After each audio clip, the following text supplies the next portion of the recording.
일요일야구TV 오신 여러분 환영합니다. 저는 스포츠조선 유동현 루키더 바스켓 이동환입니다. 자, 10월 셋째 주 KBL 루엠팩트 2부 순서 한번 하도록 하겠습니다. 자, 1부 잘 보셨습니까?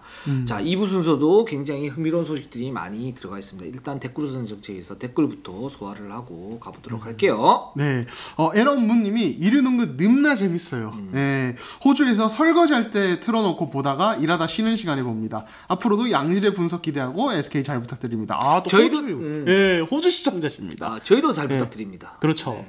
호주 좋은 동네예요. 그렇죠. 캥거루의 나라 아니겠습니까? 네, 저희도 그렇습니다. 이제 캥거루 하면 이제 복싱 아니겠습니까? 네. 저희도 이제 그런 캥거루의 원투 펀치처럼 원투 착착착.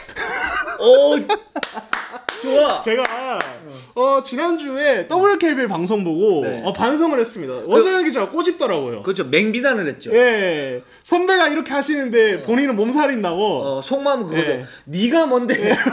네가 뭔데 그걸 하냐? 그렇죠. 자, 그래서 처절한 반성. 네. 아, 나도 이제 몸을 써가면서 해야겠다. 예, 그래서 착착착. 예, 재밌게 한번 해보도록 하겠습니다. 근데 약간 부족하네. 아, 이거 부족해요? 이제 원투펀치 딱 하면서 네. 이렇게 하죠. 이렇게 해야지. 아, 참.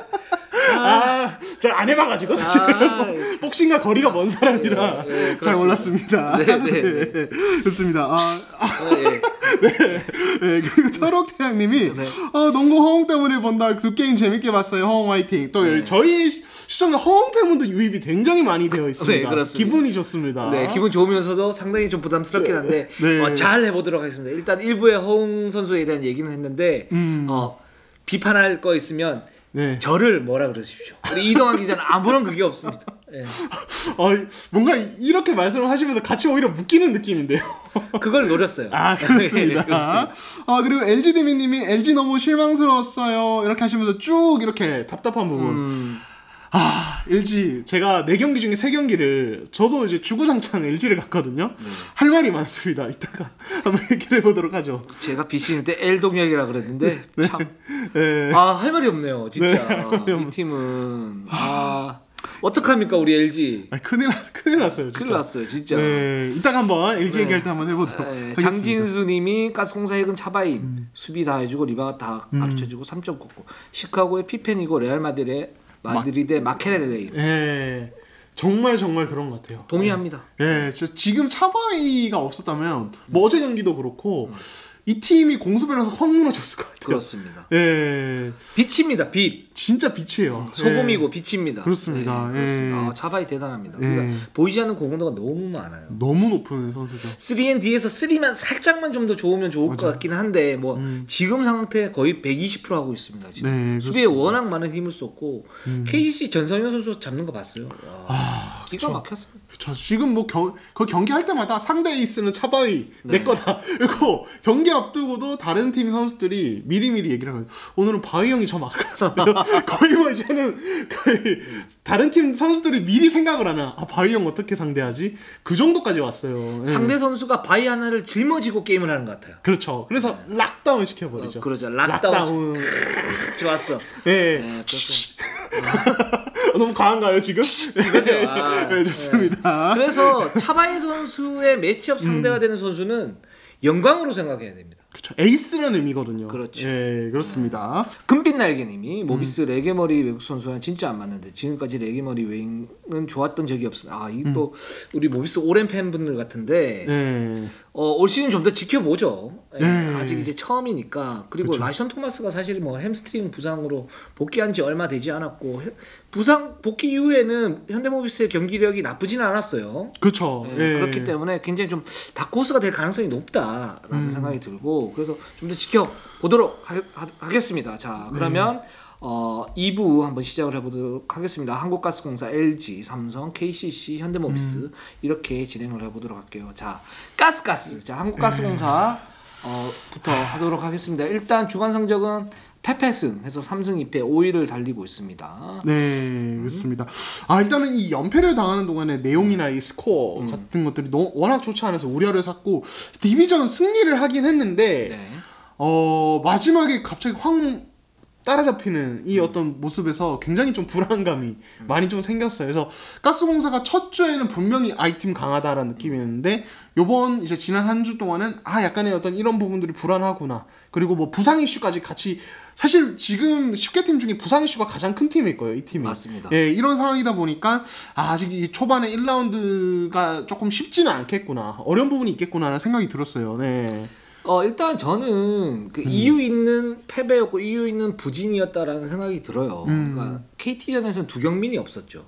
그쵸. 그리고 KT가 올라오는 시점이었고 수원 홈 경기였고 그렇기 때문에 패할 수 있다라는 생각이 들었고 거기에서 이제 매첩 상승을 이렇게 보면 좀 더 자세하게 말씀드리면 니콜슨의 수비 약점이 좀 드러났다.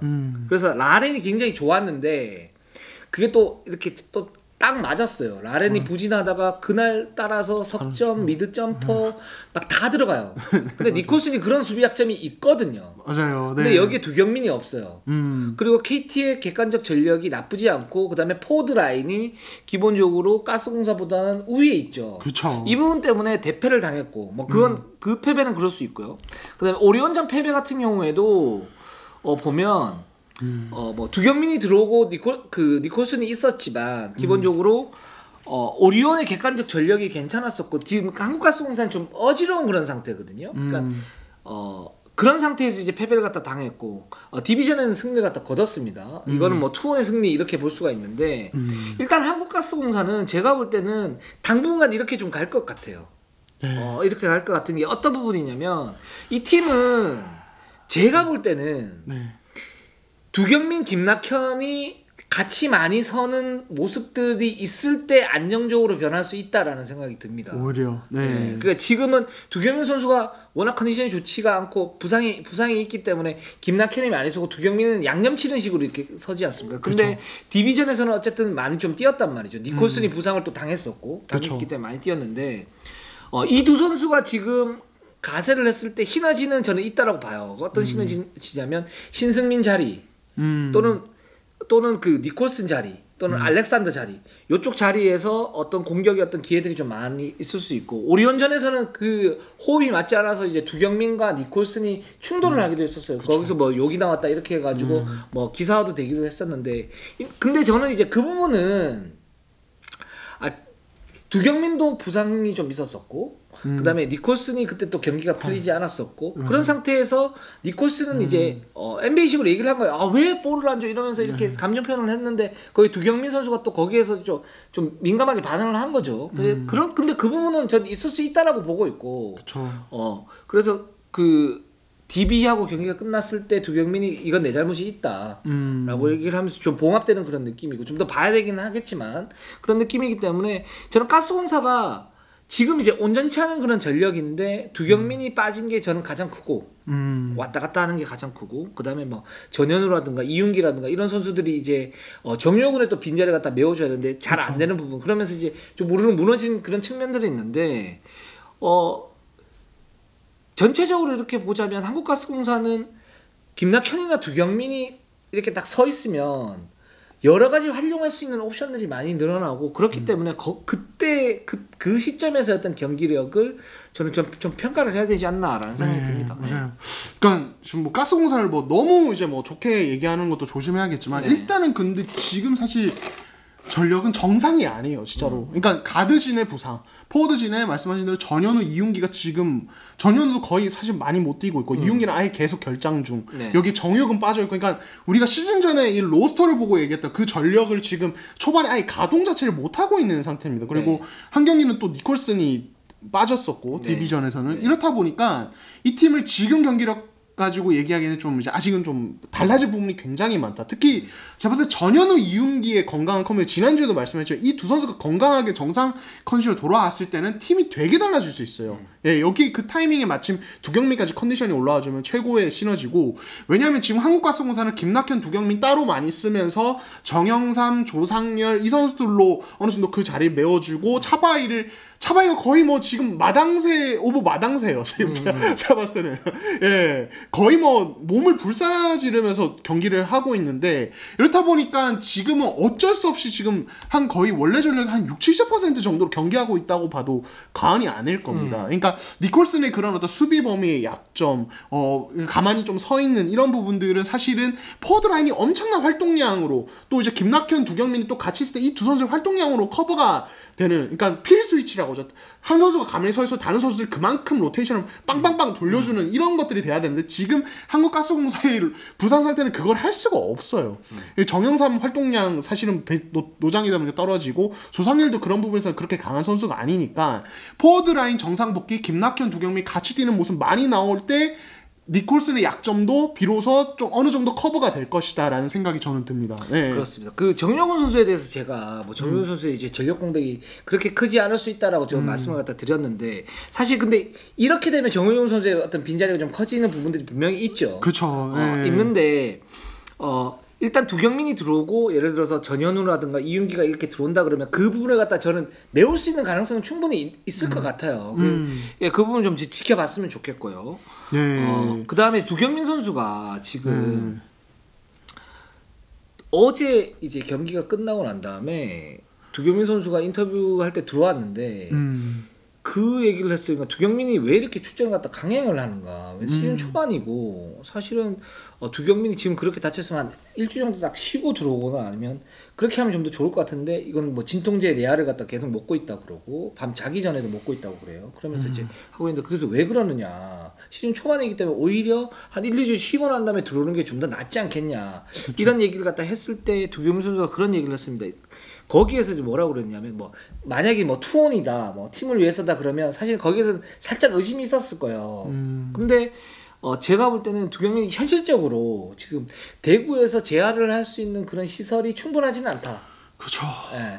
그리고 두경민이 또 하나 얘기했던 건 뭐냐면 만약에 경기를 뛰기 위해서 부상을 그냥 치료하는 수준, 그러니까 응급처치하는 수준에서 경기를 갖다 뛰면 그 부분은 잘못되는 게 맞지만 지금 경기 3-4시간 전에 들어와가지고 재활 치료를 하고 있고 그리고 거기에서 어느 정도 뛸 수 있는 부분 조절을 하면서 뛰고 있기 때문에 이게 오히려 그냥 재활을 완벽하게 할 수 없는 그런 지금 상황에서는 더 나을 수 있다. 이렇게 얘기를 하고 있기 때문에 그 부분은 충분히 일리가 있다라는 생각이 들었습니다. 예, 여기에서 저도 이제 조금 알게 된 이야기를 조금 하나만 덧붙이자면 지금 사실 가스공사가 이제 대구 연고지로 시즌을 스타트하긴 했는데 뭐 훈련장 대여에 대한 부분은 시청자분들도 많이 아실 테고 지금 가스공사가 내부에 웨이트 시설 공사를 이제 하는 걸로 알고 있는데 제가 알기로 아직 이게 갖춰지지가 않았어요. 그래서 맞아요. 지금 대구에서 웨이트를 할 곳이 없어요. 맞아요. 예, 그래서 제가 알기로는 그 이제 지금 신인 조주영 선수 그리고 최주영 선수 그리고 김진모 선수만 이제 대구시청 쪽에서 그 역도 훈련 이제 유동 감독님이 되게 좀 선호하시는 훈련이죠. 속근육 키우는 그거 하고 지금 현재 지금 선수단 경기하는 선수단은 웨이트 훈련을 많이 못 하는 걸로 알아요. 그러니까 지금 사실은 이게 프로 선수가 웨이트 훈련을 못 하면서 운동을 한다는 게 되게 사실 비정상적인 상황인 거죠. 그렇죠. 예, 그러니까 두경민 선수가 재활을 할 곳이 마땅치 않다고 얘기를 하는 건 아마 이런 부분과 다 연관이 있을 거예요. 되게 시스템적으로 지금 아직 어떤 대구시의 지원 문제 이런 것들이 다 엮여 있는 것 같아서 이런 부분들 가스공사 입장에서는 사실은 밖에서는 모르는 어떤 시즌 치른 부분에서 되게 어려운 부분 초반에 그런 부분이 아닐까 싶습니다. 네. 그렇습니다. 그 가스공사 선수들 입장 또는 감독 입장에서 이런 부분이 조심스러울 수 있죠. 언급하는 거에 대해서. 근데 그렇죠. 대구시가 부진한 거 좀 부족한 건 맞고 이런 그 정상적으로 어느 정도 이제 기본적인 부분은 해주고 가야 필요가 있는데 이 부분이 제대로 되지 않은 상태에서 뭐 한국가스공사 입장에서는 그러니까 전자랜드에 있었을 때 이 선수들이 사실 굉장히 좀 불안했는데 그쵸. 인수를 해주는 것 자체가 어떤 감지덕지하는 그런 부분들이 있다 보니까 여기에서 더 이상의 어떤 요구를 갖다가 많이 못하는 그리고 어느 정도 감수를 하면서 가야 된다는 부분들이 깔려 있는 것 같아요. 그렇죠. 근데 이 부분은 해주는 게 맞는 것 같아요. 맞아요. 예, 기본적으로 해줘야 될 부분들이 있는데 맞아요. 예. 빨리 정상화가 되어야. 그러니까 그래서 두경민 선수가 짠에서라도 같이 좀 뛰어야 되는 그런 그렇죠. 부분이 있다라고 또 언급을 했는데 빨리 개선이 되면 좋을 것 같습니다. 네, 그렇습니다. 자, LG로 한번 가보도록 하겠습니다. 네. 우리 LG가 지금. 네. DB에게 71대 73. 이 경기에서 사실 그 연패를 끊었어야 되는데 못 끊었고요. 맞아요. KCC와의 경기에서도 63대 71로 졌습니다. 이 팀이 네. 접전 끝에 패배를 했고 그게 경기력이 이게 좋은 것 같지는 않아요. 그러니까 스코어 차이가 그렇게 많이 나지는 않는데 전력 자체가 약해서 그냥 지는 느낌 이런 느낌이 들어서 이 팀이 좀 뭐랄까 총체적 난국인 것 같다. 시즌 초반이긴 하지만 라는 생각이 듭니다. 근데 이런 총체적 난국이 왜 나왔을까? 이 부분을 갖다 좀 얘기를 하면 좋을 것 같아요. 네, 일단은 지금 이제도 이관 이 백코트에 대한 얘기를 먼저 해야 되는데 제가 봤을 때는 이 둘은 그렇게 나쁘지 않아요. 이제도는 제가 봤을 때 이 정도 활약이면은 투자한 대비 좋은 활약 보여주고 있다고 봅니다. 이관이는 사실 기복이 좀 있는데 어쨌든 뭐 사실 연봉 대비 좋은 활약은 아니지만 뭐 FA라는 점 감안하면은 지금 그렇게 경기력이 나쁘지 않아요. 근데 이 팀의 문제는 뭐냐면 이게 마레이랑도 다 연관이 되어 있는 문제인데 그렇죠. 이 프론트 코트가 아예 못 받쳐줘요. 맞아요. 예. 그렇다 보니까 백코트진은 이제도 이관이가 밖에서 슛 던지다 끝나는 거예요. 이 팀 농구는. 이게 되게 단순하게 얘기를 하면은. 그러니까 굉장히 좀 안타까운 상황이고, 그러니까 그 이슈는 있습니다. 지금 김준일이 시즌 한 경기만 치르고 시즌 아웃이 되면서 이쪽에서 플랜이 완전히 망가지면서 경기를 치르면서 지금 대안을 찾아야 되는 부분이 있었습니다. 이거 정말 힘든 부분이긴 합니다. 왜냐하면 김준일에게 기대하는 부분이 분명히 있었을 거거든요. 이 선수 뭐 장단점이 있다고는 하지만 근데 무너지면서 급하게 박정현을 선발로 기용을 해봐야 됐었고 근데 박정현도 기대 못 미치고 그 이후에는 지난 경기는 서민수 정희재로 떼었는데 네. 요 라인에서 여전히 경쟁력이 너무 떨어지다 보니까 백코트 진에서 북치고 장구를 좀 치려고 해도 여기서 못 받쳐주니까 효율이 완전히 떨어지는 상황. 그리고 마레이와 이관이 이제도의 시너지가 시즌 전에 우려한 대로 나지 않아요. 예, 그러니까 마레이는 이 선수에 대해서는 우리가 좋은 건 좋다고 말해야 되지만 나쁜 건 나쁘다고 확실히 말해야 될 게 좋은 거는 이 선수 공격 리바운드 정말 좋습니다. 예, 리바운드는 거의 이번 시즌 한정 KBL의 로드맨 같아요. 예, 공격 리바운드 다 가져가고 이러는데 문제는 정상적인 5대5 게임을 할 때 어떤 세트 오펜스에서 이제도 이관이와의 어떤 시너지가 아예 나지 않습니다. 예를 들어서 이제도 이관이와 2대1 하는데 마레이가 받아먹는 그림이라든지 트레이션에서 이지 득점이라든지 이런 것들 이런 그림 자체가 안 만들어지고 간혹 이지샷 찬스가 나와도 이 선수의 단점 어이없는 미스를 한 번씩 하거든요. 이것들이 나오다 보니까 지금 이 팀이 기록적으로 보면 페인트전 야투 성공률 리그에서 유일하게 40%대 2점슛 성공률 리그에서 유일하게 40%대고 9위와 격차가 상당히 큽니다. 그러니까 밖에서 그냥 점프슛만 던지고 페인트존에서 득점 생산이 아예 안 되는 거예요. 그러니까 팀 전체적으로 리머텍이 안 되는 농구를 하고 있고 여기에 이제 수비 조직력 문제라든지 네. 어떤 기본적인 선수들의 기본적인 슈팅력 문제가 겹치면서 그냥 계속 지는 농구로 가고 있지 않나라는 그런 좀 안타까운 부분이 있습니다. 이게 좀 생각을 잘해봐야 되는 게 현실적으로 모든 포지션이 경쟁력이 있을 수는 없어요. 셀러 캡이 있고 또 그 팀 나름대로 어떤 강점, 단점들이 다 있습니다. 물론 그게 이제 객관적 전력이 높다 낮다. LG는 좀 낮은 편이죠. 그렇죠. 냉정히. 근데 그럼에도 불구하고 거기에서 뭔가 효율성을 극대화하면은 경쟁할 수 있는 부분들이 있는데 이제 그 부분이 안 보인다라는 거죠, LG가. 그쵸. 근데 왜 안 보일까? 이렇게 봤을 때 일단 계속 말씀드리지만 틀 자체가 조금 이상하다. 그 예를 들어서 작년에 현대모비스 같은 경우에는 백코트 진이 그렇게 강하지 않다. 그래서 압박을 했을 때 좀 무너지는 그런 경향들이 있다. 근데 그럼에도 불구하고 가드 중심의 2대2 공격을 많이 했었고 또는 안 되면 숏농의 어떤 1대1 득점 이렇게 하면서 이제 그런 약점들을 최소화하고 효율성을 살려왔어요. 그 올 시즌에 이제 DB 같은 경우에도 사실 가드진들 같은 경우에 뭐 허웅 선수가 있기는 하지만 프런트 코트 라인은 그래도 상당히 좋은데 그 스윙맨들과 그 가드 부분에서 약간의 약점들이 있단 말이죠. 근데 그럼에도 불구하고 외곽에서 공격 진행하는 부분들을 보면 그 2대1을 섞고 거기에 따른 어떤 그 시너지를 갖다가 본단 말이죠. 단순히 그냥 넣어줘가지고 1대1을 하지는 않는다는 거죠. 그렇죠. 네. 그러니까 페이스업 득점들이 많고 포스트업 어떤 비율이 그렇게 높지는 않아요. 그러니까 지금은 이제 그렇게 해야만이 효율성이 좀 더 살아날 수 있거든요. 왜냐하면 포스트업 공격을 했을 때 지금 KBL 같은 경우에도 현대농구 어떤 흐름을 갖다 많이 따라와 있기 때문에 그 부분이 비효율적이라는 부분들은 분석이 좀 다 된 상태이고 수비할 수 있는 대처법들이 많아요. 근데 LG는 마레이가 좋은 부분 아까 말씀하셨지만 좋은 부분은 부지런하고 1대1에서 1대1 포스트업에서 어느 정도 득점을 잡아주고 이런 부분이 있지만 이 단점이 기본적으로 2대 공격을 했을 때 시너지가 안 난다는 건 뭐냐면 들어갈 때의 어떤 순간적인 순발력이 떨어지기 때문에 2대 공격에서의 효율성이 떨어져요. 맞아요. 네. 그리고 수비에서도 마찬가지지만 삼성 그 단적인 예로 그 부분이 김시래와 힉스가 2대 공격을 했을 때 김시래가 절묘한 패스를 했는데 아셈 마레이가 쓰러지면서 뭔가 잡으려고 했는데 못 잡아가지고 힉스한테 패스 힉스가 그때 슛을 넣는 적이 있어요. 즉 이제 아셈 마레이의 운동 능력 자체가 그래 2대2 수비를 하거나 2대 공격을 할 때의 어떤 한계점들이 보인다는 거죠. 근데 LG는 이관이나 이재도 이 두 선수가 있는데 이 두 선수가 어떤 게임 세팅 능력은 좀 떨어지지만 기본적으로 가지고 있는 공격력이 있고 그걸 이제 2대 공격을 했을 때 가장 발현이 잘 되는데 이 부분에 대한 틀이 LG가 지금 어그러지고 있는 거죠. 그쵸. 그 부분이. 그렇다고 그러면 이 옵션을 썼을 때 압둑 말릭 아부 압둘 말릭 아부 네. 이 선수가 그럼 어떤 시너지를 보여주냐? 그건 아니죠. 더 불안해지죠. 그렇기 때문에 LG가 지금 좀 문제점이 좀 있는 것 같고 김준일 선수 같은 경우는 저는 좀 관점이 좀 다른 게 뭐냐면 이 선수는 그냥 엑스팩터였어요.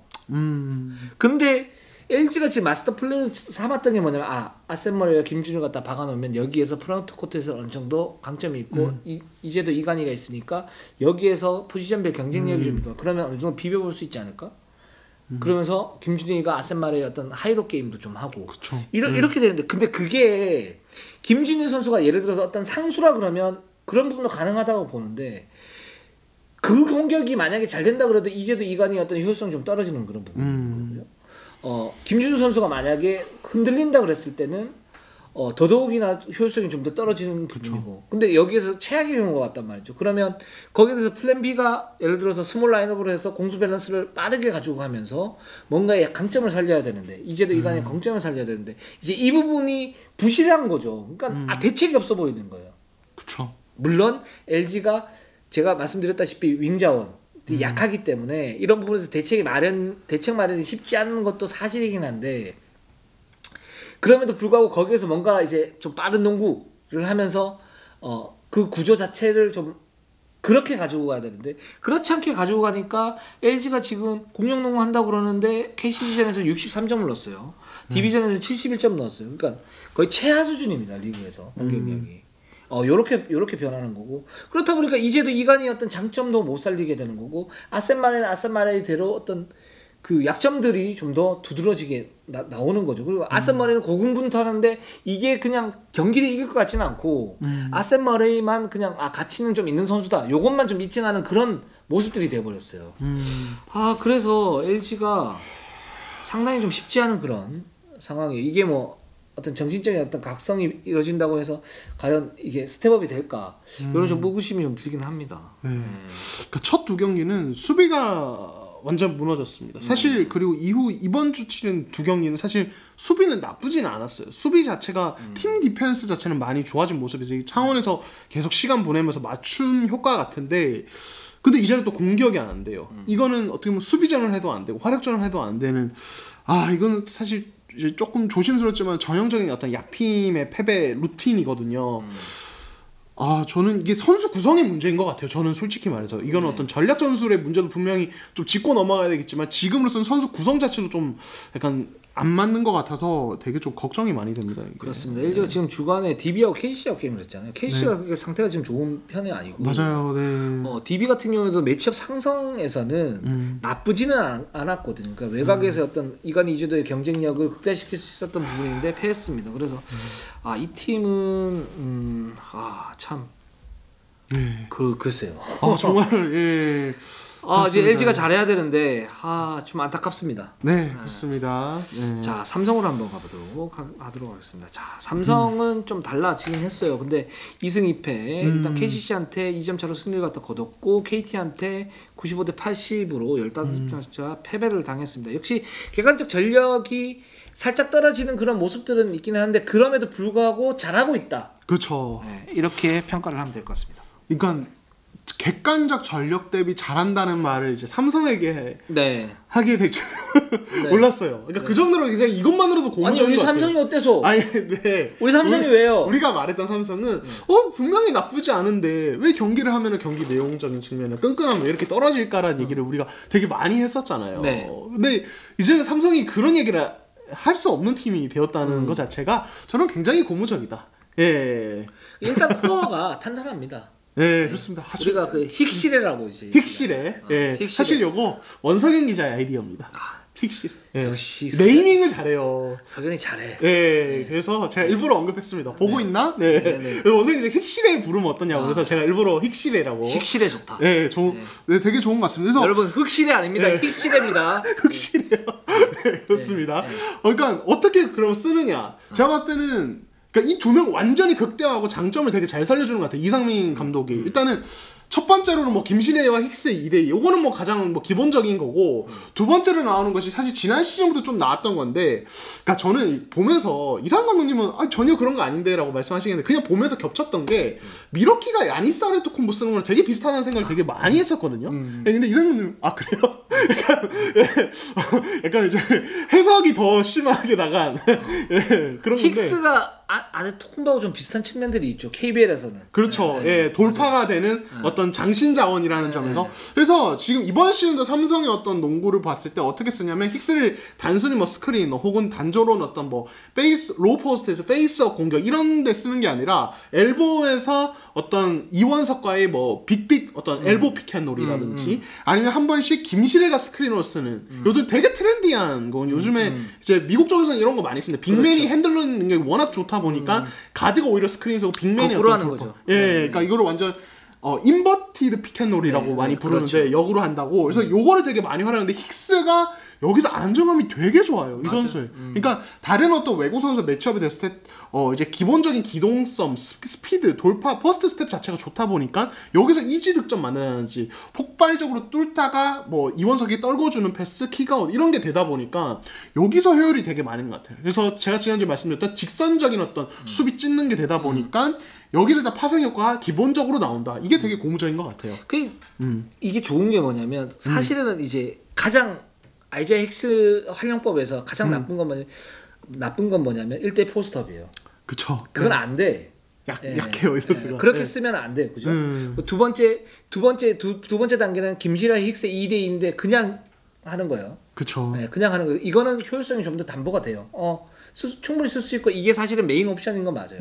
그다음에 이제 말씀하셨던 인버티드 피켓놀인데 그 힉스 같은 경우에 장점이 뭐냐면 기본적으로 슈팅의 어떤 효율이 높아 보이는 타입은 아니에요.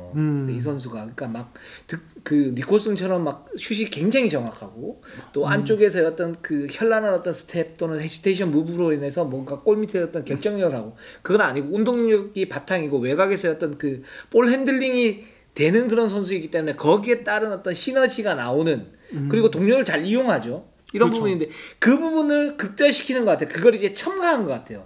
일단 김시래와 힉스의 2대2 공격은 A 플랜, A야. 이거는 우리가 가지고 가야 돼. 근데 여기에서 약간 변형을 해. 뭔가 조미료를 첨가해. 그게 인버티드 피켓놀인데 그 부분이 사실 잘 맞았더라고요. 그게 잘 되니까 이원석을 갖다 놨을 때 힉스와 이원석이 포지션이 겹치지 않아요. 그쵸. 힉스가 볼 핸들러로서 이원석에게 뿌려주는 어떤 그 하이로가 자연스럽게 되는 그렇죠. 그런 부분이 있으면 공존이 가능하게 되는 문제 그 좋은 점들이 있고 그렇기 때문에 이 부분들이 잘 되는 거. 그러니까 이런 전술의 어떤 변화로서 힉스, 김실의 이원석을 다 살릴 수 있는 이건 진짜 좋은 거죠. 예. 이렇게 돼야 된다고 봅니다. 예, 여기서 이제 저는 개인적으로 또 좋은 점이 뭐라고 생각하냐면 힉스가 그 인버티드 피켓을 하는 위치라고 생각을 해요. 이게 뭐냐면 사이드 피켓롤은 거의 없습니다. 네. 거의 탑에서 엘보에서 그러니까 그렇죠. 코트의 중앙 레인이죠. 중앙 레인에서 2대1 합니다. 이게 왜 중요하냐면 이원석과 저는 좀 연관이 좀 있을 수 있다고 생각하는데 이것도 저만의 해석일 수 있는데 저는 이원석이 대학 때부터 가진 가장 큰 장점 중에 하나가 뭐냐면 베이스라인 따라서 커팅하는 거라고 생각해요. 그렇죠. 이 선수가 신장 대비 스피드나 이런 것들이 되게 좋아서 대학 때도 베이스 3점 라인 밖에 있거나 뭐 쇼코너에 있다가 베이스 라인 따서 커팅해서 싹싹싹 받아먹는 그렇죠. 이런 거 백도어 컷. 예, 되게 잘했습니다. 근데 힉스가 2대2 자체를 중앙 레인에서 하다 보니까 이원석이 코너에 이쪽 스페이싱 슛이 되니까 코너에 이런 쪽에 있다가 커팅하는 걸 그대로 살려줄 수 있어요. 이렇다 보니까 같이 시너지가 나는. 그래서 만약에 힉스를 예를 들어서 뭐 왼쪽 사이드에서 2대2라든지 오른쪽 사이드에서 2대2 하면은 이원석이 반대편 코너에 있어도 거리 자체가 멀다 보니까 패싱 레인이 끊길 위험이라든지 이 어떤 커딩이 완전히 살아나지는 않겠죠. 근데 가운데서 하다 보니까 패스 동선 자체가 짧아지면서 이원석이 간결하게 그냥 쑥쑥쑥 받아먹는 이런 그림까지 나오는 게 아닌가. 요거는 이제 저만의 그냥 개인적인 생각입니다. 네. 저는 날카로운 분석이라고 생각이 들고. 근데 그럼에도 불구하고 이제 삼성이 아직 불안정하긴 해요. 그쵸. 네. 네. 일단 윙자원들이 좀 기복이 있고, 그 여전히 이제 김시래가 없을 때였던 그 불안정함 이런 부분들이 있고, 저는 이동엽 선수가 좀 거기에서 그 중간 윤활유 역할, 뭐 예를 들면 차바이 같은 역할이라든가 뭐 이런 역할을 좀 해주면 좋겠는데 부상으로 이제 왔다 갔다 그러고, 그래서 삼성이 아직 불안하긴 하다. 근데 여기 또 이원석은 신인이잖아요. 그렇죠. 약점들이 이제 계속적으로 노출이 될 겁니다. 그렇습니다. 예. 그래서 이원석이 지금 이제 그 KT와의 하윤기와의 맞대결 이거 엄청난 관심을 모았고 실제로 경기 내용도 되게 재밌었습니다. 예. 근데 여기서도 이제 약점들이 확실히 드러나더라고요. 그러니까 일단은 그 이제 지난주에 이제 이동혁 기자께서 그 이원석의 돌파 어떤 능력, 그러니까 탑에서 돌파해서 득점함을 이거 이제 얘기를 해주셨는데 이게 정말 무서운 선수인데 제가 대학 때부터 봤을 때 이 선수는 특징이 왼쪽을 너무 좋아해요. 그렇죠. 그래서 이 경기에서도 왼쪽 그냥 상대가 왼쪽을 알고 막는 것 같은데 왼쪽으로 뚫다가 그냥 거기서 범핑 한번 일어나니까 볼 흘리면서 턴오버 나오는 장면이 일단은 그대로 또 나왔었고 그리고 스크린 됐죠.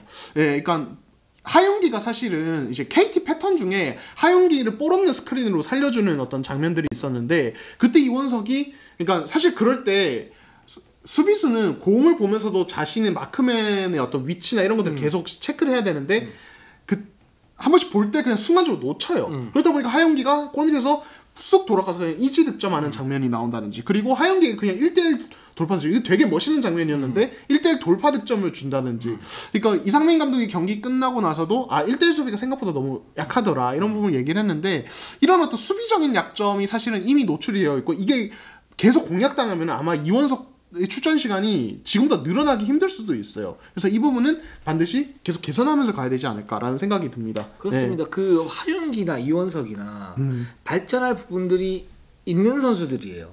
지금은 불안정한 상태. 그렇죠. 그래서 이제 뭐 하이라이트 필름을 찍기도 하고 거기서 우리가 와 하기도 하고 하지만 냉정하게 평가를 하면 아직까지는 좀 불안정한 그런 상태이고 그쵸. 이거를 이제 어떻게 뭐 원칙적인 얘기지만 노력에 따라 가지고 스텝업을 시키느냐에 따라서 이 선수들의 가치가 달라지기 때문에 이 두 선수들은 꾸준히 노력을 해서 진짜 대표팀 가고 아시아권에서 두강을 나타내는 그런 선수가 됐으면 좋겠습니다. 여기서 그냥 비교 하나만 하자면 네. 플레이 스타일만 보면은 하얀 저는 카펠라 같아요. 클린트 카펠라. 네, 그래서 하펠라. 저는 하펠라라고 부르고 이 선수는 앤서니 데이비스, 원서니 데이비스 이렇게 부르겠습니다. 저만의 네이밍이에요. 별론가요? 예, 원석연 기자 힉시대 뭐 이런 거 없어요? 진짜 원석연. 네, 알겠습니다. 다음에는 더 좋은 네이밍으로 그렇죠. 시도해 보겠습니다. 그렇습니다. 네. 그리고 그렇게 얘기하면 안 돼요. 네. 왜냐면 클린트 카펠라보다는 앤서니 데이비스가 한 단계 위잖아. 그런데요? 우리가 이원석을 편애한다는 얘기를 들을 수 있어. 그런 거 좀 맞춰야죠. 제 네이밍의 기본 아닙니까? 원석 기자한테 또 물어보겠습니다. 네. 아직은 저 혼자로는 안 되네요. 그렇습니다. 네, 알겠습니다. 알겠습니다. 네. 그러면 그래서 KCC로 한번 넘어가 보도록 하겠습니다. 자, KCC가 2승 3패 7위를 달리고 있고 SK전에 승리를 갖다 거뒀고 LG전에 또 승리를 했어요. 승리를 했는데 일단 이 팀이 지금 개막 후 9일 동안 5경기를 치렀습니다. 그래서 KCC가 비시즌 훈련이 좀 많이 안 돼 있고 그래서 선수들 컨디션이 좋지 않아요 지금. 그렇죠. 이것도 좀 의외였던 부분인데 특히 믿었던 라거나 선수가 좀 그래요. 맞아요. 지금 근데 라거나뿐만 아니고 이정현, 송교창, 정창현, 김주현, 유현준 뭐 유현준 선수가 사실 LG전에서 잘하긴 했었지만 전체적으로 뭔가 좀 다운이 돼 있어요. 맞아요. 네. 우리가 알던 그 지난 시즌은 KCC가 일단 아닙니다. 네.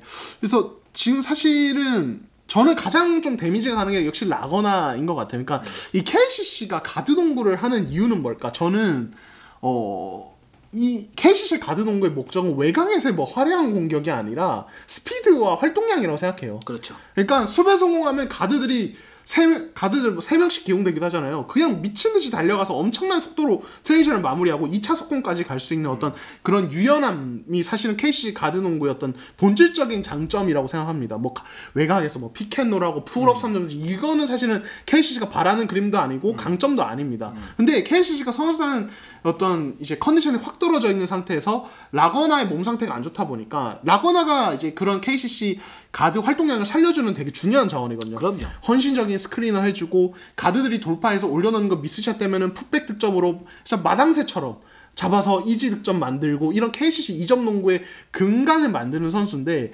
라거나의 컨디션이 다운되어 있고 라거나의 스크린 효율이라든지 그를 통해서 라거나와 가드의 2대2 픽게임 그리고 전체적인 모션 오펜스의 어떤 에너지 자체가 떨어져 있다 보니까 그냥 KCC 팀 전체가 많이 힘이 빠져 보이는 느낌이랄까요? 그래서 LG전 같은 경우도 분명히 이겼는데 이거는 KCC가 아직은 정상 컨디션을 뭐 강함으로 누른 게 아니라 그냥 LG가 너무 좀 지금 경기력이 안 좋다 보니까 그렇죠. 상대적으로 그냥 나은 모습 정도였다. 그래서 KCC는 지금 개막 5경기에서 사실 2승한 게 저는 진짜 되게 고무적인 것 같아요. 지금 컨디션으로. 다행이라고 생각이 들어요. 네. 그래서 이후에 이제 한 4일 정도 쉬는데 이 기간 동안에 체력 세이브하면서 좀 준비를 해야 되지 않을까 이런 생각이 듭니다. 네. 그리고 지금 SK전에서 그 논란의 판정 하나도 나왔었죠. 네, 그렇습니다. 그 유현준 선수였나요? 네. 사실 유파울인데 그거는 뭐 명확하게 그 상태에서 이제 비디오 판독까지 했는데 그냥 일반 파울. 네. 근데 이제 제가 심판 설명회를 갔다 왔는데 지금 가장 강조하는 게 뭐냐면 비농구적인 행위에 대해서는 무조건 유파울이다 이렇게 나와 있거든요. 비농구적인 행위가 뭐냐면 그냥 일부러 파울 끊는 거. 이거는 말하는 것 같아요. 그 간단하게 얘기를 하면 예를 들어서 공이 이렇게 있는데 거기는 안 치고 뭐 그냥 이렇게 감는다든지 뭐 하는 부분들. 근데 사실 그 대표적인 케이스가 그거였었거든요. 그런데 거기에서 이제 그 뭐 유파울을 안 불려준다던가 뭐 이런 부분들이 좀 있었었고 뭐 그럼에도 불구하고 이제 KCC가 승리 갖다 거뒀죠. 85대 81로 승리 갖다 거뒀고 근데 이 부분이 뭐 이제 KCC한테 덕이었고 뭐 SK한테 손해였다 이 부분을 얘기하는 게 아니라 판정이었던 기준 자체가 살짝 좀 지금 흔들리는 느낌은 있다. 요걸 말씀드리기 위해서 했었고 대표적인 케이스가 그 케이스였다. 이걸 말씀 갖다 좀 드리고요. 그 KCC는 지금 라거나 선수가 작년하고 지금 보면 비시즌 어떤 훈련이 완전히 다르다 보니까 지금 같은 경우에 보이지 않는 공헌도가 좀 많이 떨어져요. 맞아요. 외곽에서의 어떤 수비도 예전에는 쳐줬잖아요. 굉장히 잘 쳐줬는데 지금 막 떨어져서 수비를 하고 그게 이제 힘에 붙여서 그러는 건지 컨디션이 좋지 않아서 그러는 건지 뭐 이런 부분들을 갖다가 좀 봐야겠지만 이제 그게 KCC한테 영향을 미치는 부분들이 상당히 많다. 맞아요.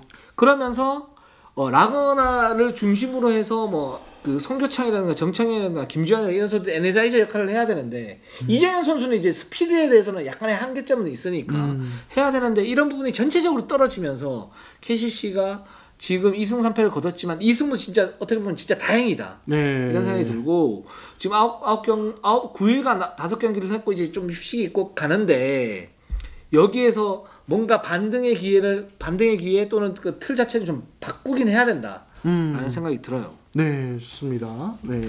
자, 현대모비스로 한번 가보도록 하겠습니다. 현대모비스가 인삼전에 승리가 얻었고 SK에게 패했습니다. 자, 라션 토마스가 데뷔전을 치렀어요. 네, 그렇습니다. 데뷔전을 치렀고 일단은 그 수비적인 부분은 분명히 저희가 얘기했던 그런 활동량, 부지런함, 끈끈함 이게 보였습니다. 네, 확실히 이거는 진짜 좋은 선수다라는 생각이 들었는데 공격에서는 이 선수가 뭐 몸 상태가 정상적이지 않은 걸 감안해도 컵대 때도 그랬잖아요. 뭐 포스트업에서 너무 약한 모습, 페이스업에서도 이 점퍼 자체가 불안하다 보니까 위력 자체가 떨어지는 모습인데 네. 이거는 또 그대로 가더라고요. 그래서 사실은 원래 토마스 얼클락 이제 1.5 옵션 2명으로 현대모비스 시즌을 시작하는 플랜이었는데 지금 시점에서는 거의 뭐 그냥 클락이 1옵션, 토마스가 2옵션 같은 느낌? 아직 조금 더 봐야겠지만은 일단은 그렇게 시즌을 스타트를 하는 것 같아요.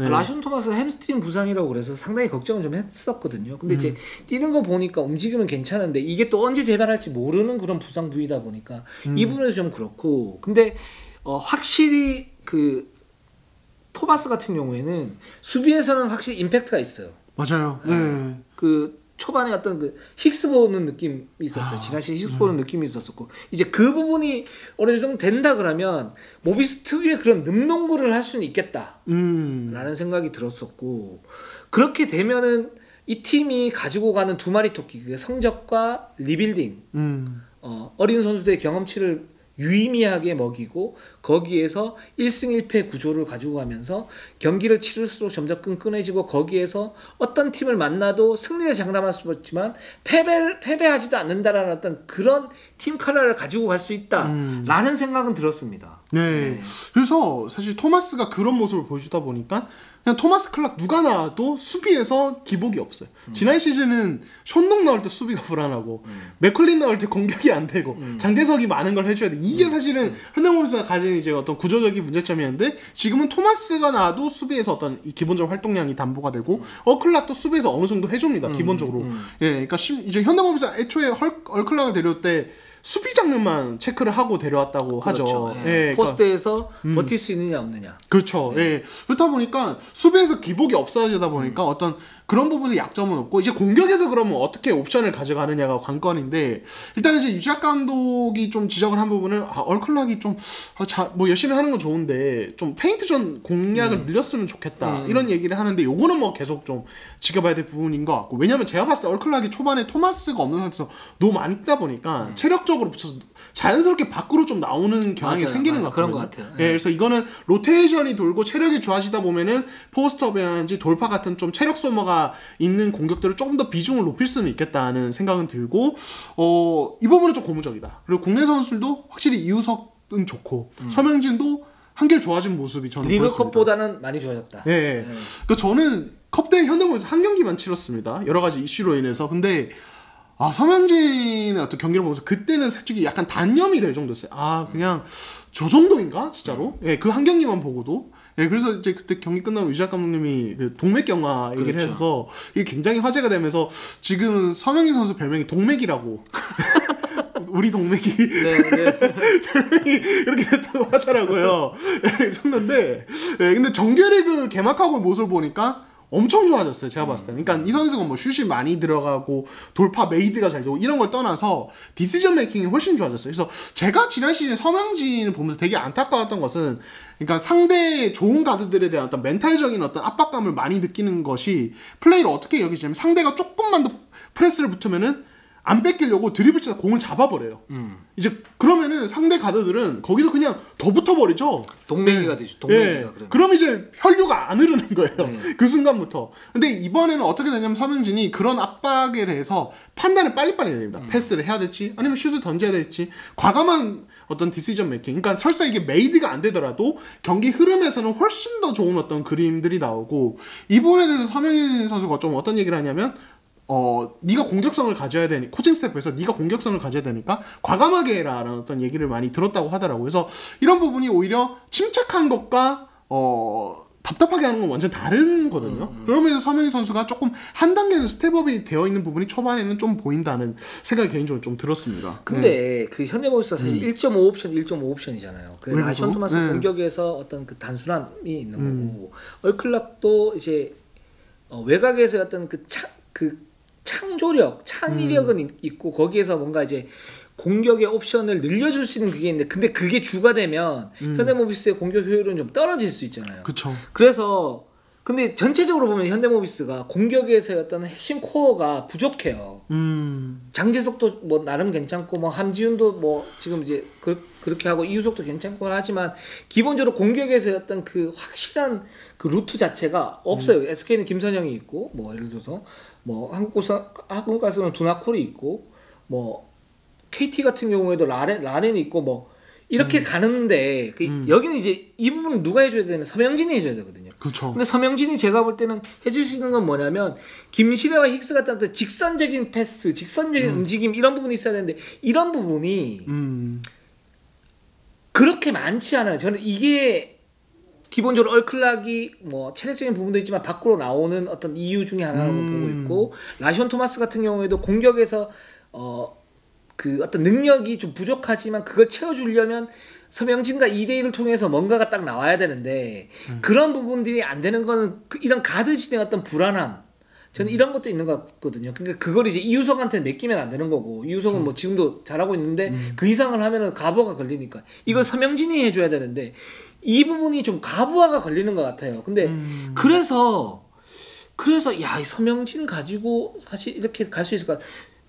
기본적으로 현대모비스가 토마스가 나왔을 때 수비에서는 이제 안정적으로 좀 변할 가능성이 높다라고 보는데 공격에서는 계속적으로 뭔가가 좀 막힐 수 있겠구나. 근데 서명진이 그러면 여기서 어떤 벽을 뚫어줘야 되는데 이 벽이 과연 뚫릴까? 그러니까 이 선수가 슈터치가 괜찮고 스크린 받았을 때 어떤 석점 미드레인지 점퍼 이 부분은 되긴 하는데 뭐 과감한 골밑 돌파 이 부분은 많지 않잖아요. 그리고 그렇죠. 2대2 공격을 했을 때 어떤 직선적인 패스를 이용해서 뭔가 혀를 뚫어줘야 되는데 이 부분이 많이 좀 부족해요. 그래서 저 이게 돼야 이 선수가 완전히 성장했다라고 볼 수 있는데 이게 안 되면 어떤 한 팀을 끌고 가는 수준의 가드로는 그렇죠. 예. 그렇게 되면 현대모비스 자체가 이제 동력 경화 형상은 없어지긴 하는데 피가 좀 더 빨리 흘러야 되는데 좀 천천히 흐르는 그런 느낌? 혈기가 왕성한 게 아니라 그냥 이제 그런 거죠. 네, 그럴 수 있죠. 네. 그래서 그 부분이 좀 됐으면 좋겠다라는 생각이 들어요. 그러니까 서명진 선수 좋은 선수인데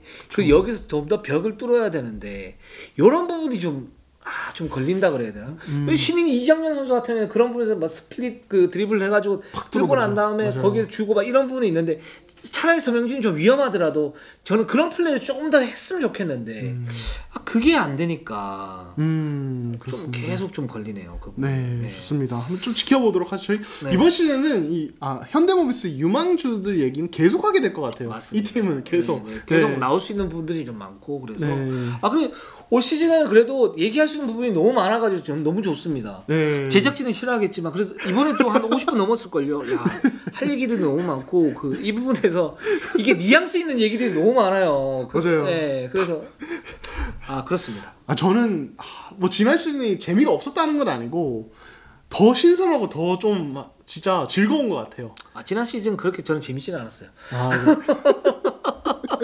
저는 말을 아끼겠습니다. 왜냐면 올 시즌이 훨씬 더 풍성해진 건 사실이에요. 얘기거리가 많아요. 네, 그렇습니다. 저희는 또 이제 냠냠 날로 먹어야죠. 그렇죠. 네, 잘 먹고 그렇습니다. 있습니다. 배탈 안 넣고.